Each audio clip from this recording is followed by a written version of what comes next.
Are bullet points really helpful? If you check out any sales page, chances are you'll see a huge list of powerful benefits, all presented in a tantalizing set of bullet points. You know what I'm talking about. The ones with the fancy arrows or green check marks or whatever other fancy graphic the designer has come up with. The question is, do they work? Most people would say they have to work. Otherwise, why would so many people be using them if they didn't?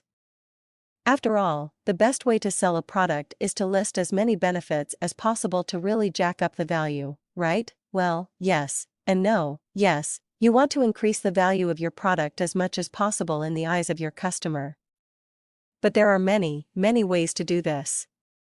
Sure, listing them out in a table is one way. But it doesn't do very much for your credibility.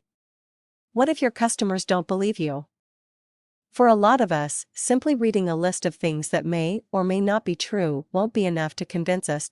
There's another thing to consider. Inside the not-so-famous class of NLP metaprograms is a distinction between detail-oriented people and big-picture people. Detail-oriented people need to have a list of specific things they're going to get before they make a decision.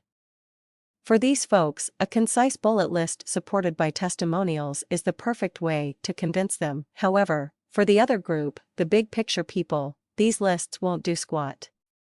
They need to have a big-picture feeling before they make a decision.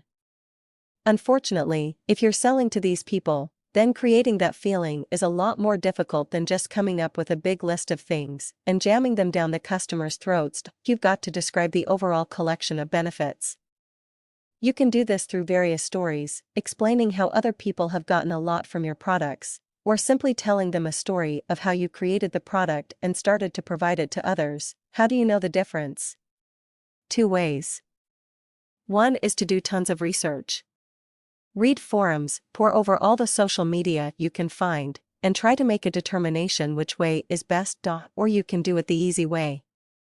Just come up with 2 different sales pages.